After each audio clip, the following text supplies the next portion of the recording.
Xin chào mọi người, mình là Coi. Hôm nay Coi sẽ hướng dẫn mọi người cách xây dựng lớp nghề thương thủ.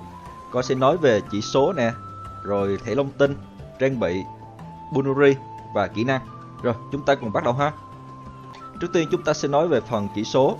Thì thiên phú nghề sẽ là giảm sát thương 10%, rồi HP tăng 40%. Khi nhìn sơ qua chúng ta cứ nghĩ thương thủ là một lớp nghề chuyên về phòng ngự ha. Tuy nhiên, vẫn có thể chơi sát thương được. Lối chơi rất là đa dạng, tùy thuộc vào chúng ta đi như thế nào thôi ha. Thì để có thể build theo hướng gây sát thương thì các bạn hãy tập trung vào cái điểm sức mạnh này nè.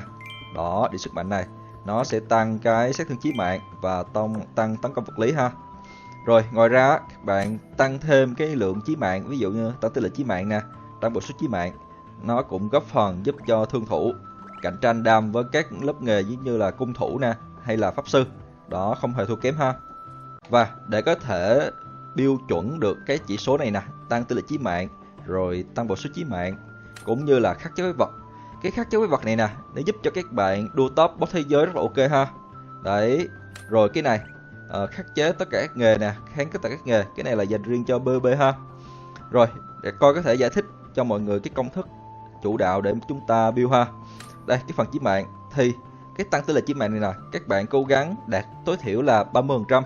Thì lúc này bộ số chí mạng chúng ta đạt là 300%. Đấy.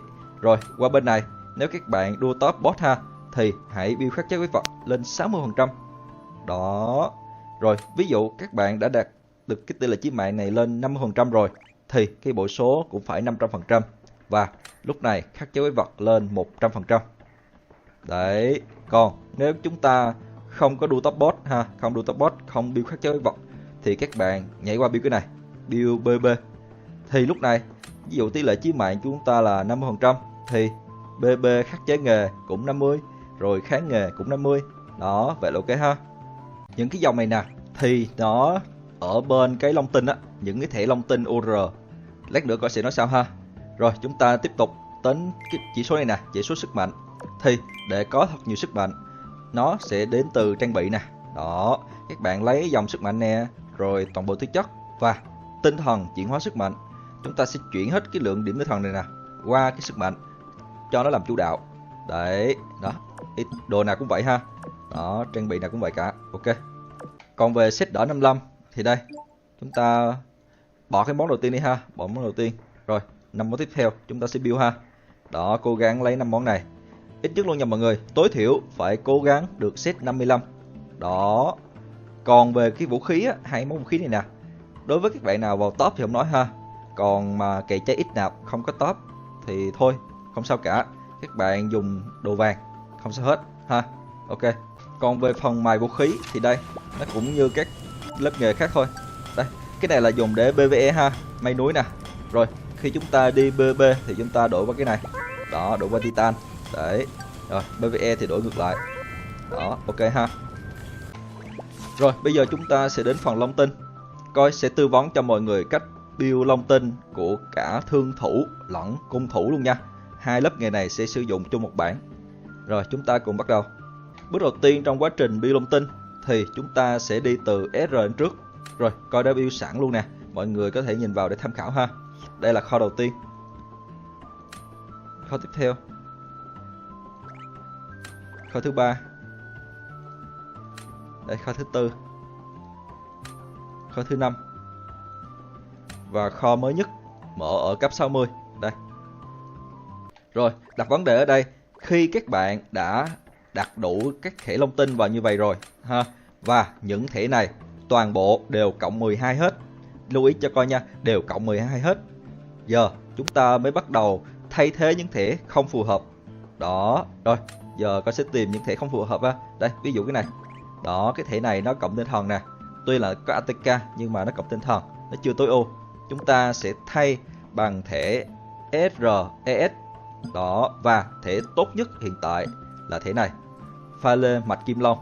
Chúng ta sẽ thay vào đây. Đó, rồi chúng ta cứ tìm những cái thẻ nào mà đây. Cưu Minh Long là chúng ta thay vào. Cưu Minh Long. Đây, thay vào. Rồi, còn không? Vẫn còn. Đó. Thay vào. Đấy. Rồi bước tiếp theo, chúng ta sẽ tiếp tục tìm những cái thẻ nào mà nó chưa phù hợp. đây ví dụ thế này. Đó, thế này là nó chưa phù hợp lắm ha. Rồi chúng ta sẽ tìm thẻ ES mà phù hợp hơn. Tuy nhiên vấn đề ở đây là không có thẻ ES nào phù hợp ở cái slot này, ở màu xanh lá cây cả. Lúc này chúng ta mới cần thẻ UR. Đó, mới cần thẻ UR ha. Rồi bây giờ coi sẽ chỉ cho mọi người những cái thẻ mà có thể thay ở slot này. Đây ví dụ thế này, vượn sư tử nè. Đây, nó ghép từ mấy con sư tử lên nha. Đó, chúng ta thay vào. Đó, thay vào. Rồi, hoặc là các bạn có thể sử dụng luôn Giác Vương Long. Đó, sử dụng luôn Giác Vương Long để thay vào. Đó, đó là cách mà chúng ta sử dụng thẻ UR để thay thế những cái slot mà nó chưa phù hợp với cái hệ của chúng ta chơi. Đó, mọi người lưu ý nha. Và sau một thời gian chúng ta nâng UR thì đây là kho thẻ lý tưởng dành cho bên hệ vật lý. Và các bạn để ý nha, Mạch Kim Long và Vượn Sư Tử là hai thẻ trống phái dành cho bên vật lý nha. Đấy. Rồi, đây là kho 5 thẻ ha. Còn kho 6 thẻ thì sao? Chúng ta sẽ sử dụng lại 5 thẻ UR khi nãy, y chang luôn ha. Và kèm theo một cái thẻ SRES. Vì sao lại trừ như vậy? Thì sau 1 tháng, game nó sẽ ra mắt thêm thẻ UR mới. Lúc này các bạn chỉ việc thay cái thẻ này nè, bỏ vào là xong. Chứ mà nếu các bạn hiện tại chơi cả 6 thẻ thì mai mốt kiểu gì cũng phải bỏ một thẻ thôi để thay thẻ mới, bởi vì thẻ mới nó mạnh hơn. Đó. Còn về phần trợ chiến, đây, bet trợ chiến nè. Thì nếu các bạn chơi bản PvE, các bạn sử dụng bet full dam như công chúa này nè, thì có thể sử dụng con Giác Vương Long để có thể búp dam cho con công chúa đam to hơn. Rồi, còn nếu các bạn nào mà đang sử dụng bet mỹ nhân yêu đao để tăng cơ thì các bạn có thể sử dụng con này. Đây nè, tê giác núi đá này nè. Bỏ vào nó sẽ búp phòng ngự nè, phát B rất là ok ha. Tiếp theo chúng ta sẽ đến phần build đồng hành Bunuri. Rồi, coi sẽ chia thành hai bản ha. Bản đầu tiên là bản PvE, có sử dụng công chúa xích long làm bet chính. Bản thứ hai là PvP, sử dụng mỹ nhân yêu đao. Rồi, bắt đầu chúng ta build ha. Đầu tiên là PvE. Đây, bet chính trước ha, công chúa xích long. Rồi, coi sẽ cho công chúa xích long các kỹ năng này. Đó, 4 kỹ năng này ha. Đây, đồng lòng nè. Tem càng đông người thì chí mạng càng cao nè. Truy kích, sát thương pháp phòng ngon hơn nè. Rồi đánh càng xa, đam càng to nè. Còn cái này thì giảm sát thương boss. Cái kỹ năng này á, nếu các bạn có học cái phần này. Đây. Đâu rồi? Đây, vây đánh nè. Thì các bạn cũng có thể sử dụng ha. Tem càng đông á thì cái chỉ số búp ATK vật lý cho cái con công chúa xích long càng cao. Hiện tại do cái ạc này coi chưa học nên không có bỏ vào được. Đó, là các bạn có thể thay thế cái kỹ năng khéo léo này cũng được ha. Rồi, tiếp đến là đội viện trợ. Đây. Thì á, nếu các bạn không có mỹ nhân yêu đao ha, không có mỹ nhân yêu đao mà cấp sao cao như vậy, các bạn hoàn toàn có thể sử dụng Hòn Anh. Đây. Đó, hoàn toàn là xài bet tím hết nha mọi người. Đấy, viện trợ là chúng ta xài bet tím hết. Và các bạn để nha, Hòn Anh nè, mỹ nhân rắn đỏ nè, Valkyrie nè và hồn phong vũ. Đó. Rồi, để build kỹ năng thì các bạn tham khảo ha. Trước tiên là cái con này, mỹ nhân yêu đao, cái slot đầu luôn á. Các bạn để 3ô HP nè và sát thương chí mạng. Đó. Rồi, tiếp theo là mỹ nhân rắn đỏ. Đây, mỹ nhân rắn đỏ.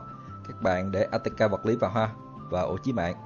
Tại sao chúng ta lại để ATK vật lý? Bởi vì cái con này á, nó là hệ vật lý thì các bạn bắt buộc phải để kỹ năng vật lý vào nha, chứ không có để phép thuật vào được đó ha. Rồi, tiếp theo con Valkyrie nè. Valkyrie nó búp phòng thủ lại kháng chí mạng thì các bạn gắn các kỹ năng phòng thủ vào. Đó, vậy ok ha. Rồi, đây, hồn phong vũ nè. Đây, vị trí này nó búp ATK và sát thương chí mạng. Rồi, hồn phong vũ. Thì cái con hồn phong vũ này nè, nó đánh phép thuật ma công nè. Chúng ta bỏ kỹ năng ATK phép thuật vào ha. Đó. Và còn cái sát thương chí mạng thì do mỹ nhân yêu đao nó lấy rồi, nên coi sẽ lấy thêm một cái kỹ năng cộng thêm ATK nữa là cái này, cái ủng hộ này nè. Thì tuy á, là nó nằm ở cái bản này, ở bản này, nhưng nó vẫn sẽ búp. Đó, nó vẫn phải búp ATK nè. Và đồng thời nếu trong team có nhiều người thì nó càng búp ATK càng ngon hơn nữa. Đó, cho nên chúng ta vẫn sử dụng ở cái slot này luôn ha. Đấy. Ngoài ra ở cái đội viện trợ này nè, các bạn vẫn có thể cộng vũ khí vào ha, cộng chỉ số vũ khí vào. Ví dụ như ha, vị nhân rắn đỏ nè, nó búp cho chúng ta là ATK và chí mạng.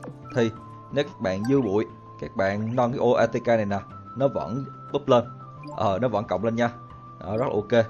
Rồi, hoặc là hồn phong vũ, nó cũng cộng ATK nè, thì các bạn vẫn có thể búp cái ô này lên nè, ATK vào, cũng rất là ok ha.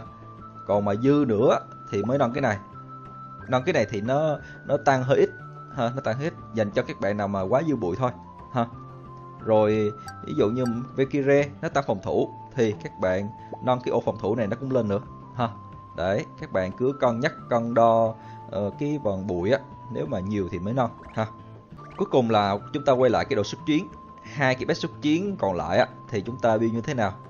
Thì theo coi, chúng ta sẽ build theo kiểu là cho nó hy sinh để nó búp cái chỉ số cho nhân vật. Đó, ví dụ nha, coi sẽ sử dụng là người viện trợ nè. Đó, và chúng ta qua kỹ năng của người viện trợ. Nó có một cái tử vong, đâu rồi? Tử vong trợ uy. Đây, khi tử vong, tấn công chủ nhân cộng 200. Đó là chúng ta cứ cho nó chết để nó búp cái chỉ số tấn công cho nhân vật. Đấy, rồi tiếp theo, ví dụ như cái này, chúng ta lấy viên tinh võ đi. Rồi, viên tinh võ, đây, viên tinh võ. Đây, nó có hộ chủ nè. Khi chết, búp phòng thủ cho nhân vật.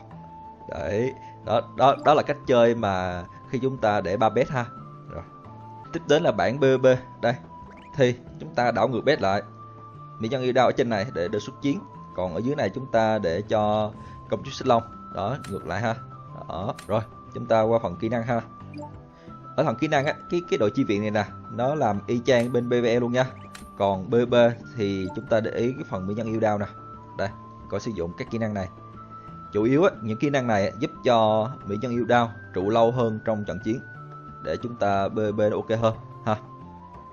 Rồi, đối với các bạn nào mà chơi cung mà đang lỡ build bet Lilith thì đây là cách build mẫu nè. Đó, nếu mà không có mỹ nhân yêu đao thì các bạn lấy Hoàng Oanh. Đấy, còn phần PvP thì như vậy. Đó, vậy là ok ha. Rồi, giờ chúng ta sẽ đến phần kỹ năng. Đây là thứ tự kỹ năng mà các bạn nên để auto ha. Đó, chiêu đầu tiên nè, đột kích va chạm nè. Tiếp theo là bão tố nè. Thứ ba là vòng sao nè. Thứ tư là tấn công nhanh mạnh nè. Và cuối cùng là lốc xoáy nè. Đấy. Rồi, tiếp đến là vòng quay kỹ năng. Đây, coi sẽ build 4 bản ha. Đánh boss nè, leo các tháp, cõi mộng hoặc là hilo nè. Rồi PvP và cuối cùng là tăng cơ. Rồi, chúng ta đi đến bản đầu tiên ha. Chúng ta sẽ đến với bản đầu tiên, bản boss. Ở đây chúng ta sẽ nâng tối ưu cái sát thương nè, rồi tăng sát thương phá phòng khi boss bị Brit nè. Và ở đây coi sẽ không sử dụng kỹ năng này, do boss chỉ có một mục tiêu thôi ha. Và kỹ năng này thì boss thường chúng ta auto, chúng ta không có điều khiển nhân vật đi tùm lum, nên cũng không còn nâng cái này. Đấy, rồi mọi người tham khảo ha, coi sẽ rơi từ từ.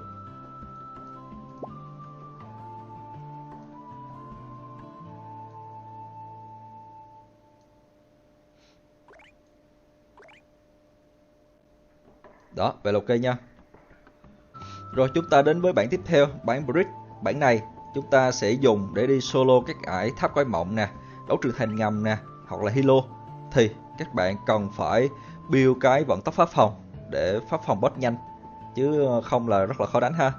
Và ở cái này khác với cái bản boss, chúng ta sẽ có thêm kỹ năng này nè. Bởi vì chúng ta cần phải né boss liên tục, và sau khi né là chúng ta quay lại, lúc đó sát thương nó tăng cao hơn, dễ Bridge hơn. Đấy, và vẫn không nâng cái này ha, boss chỉ có một mục tiêu thôi. Rồi mọi người tham khảo ha.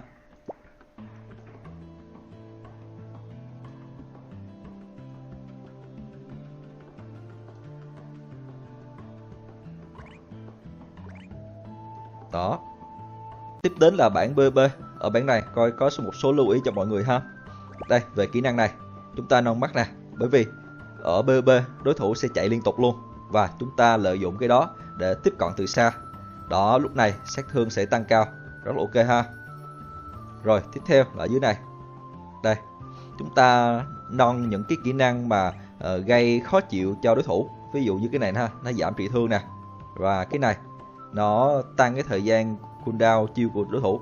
Đó, rất là ok. Và cuối cùng cái này nè. Cái này á, khi chúng ta đánh, các bạn đổi trạng thái liên tục. Ví dụ đổi trạng thái từ khiên sang thương thì nó sẽ tăng sát thương. Đó, các bạn tận dụng cái này để gây sát thương cao hơn ha. Rồi, giờ có sẽ rê từ từ cho mọi người tham khảo ha.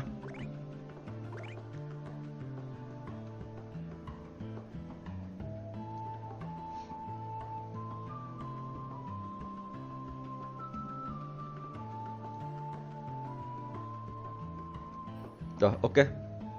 Và cuối cùng, bảng tăng cơ. Bảng này chúng ta sẽ sử dụng để đi tranh bá đồng xăng. Thì khi các bạn được giao nhiệm vụ là vận chuyển cờ, chúng ta cần phải build trâu nhất có thể. Đó. Rồi, coi lưu ý cho mọi người cái này nè. Đây. Khi chúng ta chuyển từ thương sang khiên, nó sẽ bớt HP. Mọi người tận dụng cái này để gia tăng cái lượng HP cho nó trâu hơn ha. Rồi, bây giờ con sẽ rơi từ từ cho mọi người tham khảo.